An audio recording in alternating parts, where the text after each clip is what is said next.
Namaste guys, in this video we are going to learn how to create a simple hiding animation. So as you can see this ball is getting invisible. So let's see how to make one. First I need a ball, so I will click on insert components, new part. OK, select the front plane. Press Ctrl plus 8 for normal skin to the view. Make sure no external reference is checked on. I am in the assembly mode for those who don't know. Now give it a dimension, let's say 100 mm.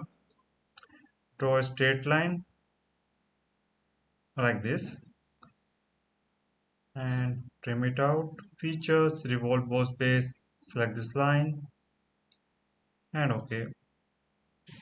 Exit the edit assembly component mode. Click on here and select this front face. Now zoom out. What I want an animation. So where is the animation? It is in the motion study tab. So let's move it up. Now drag this timeline to let's say 5 seconds. Now and move it to here forward and right click on this part and click on hide.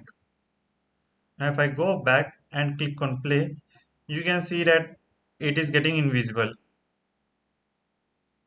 Okay, so in that way you can create a ball hiding animation or whatever the object you have. It's up to you. Now it will go at the end and will invisible. So in that way you can create the custom animation as per your requirement. Hope you guys learned something from this video. If you have any kind of doubts and queries, feel free to ask. Thanks for watching and have a great day. Namaste.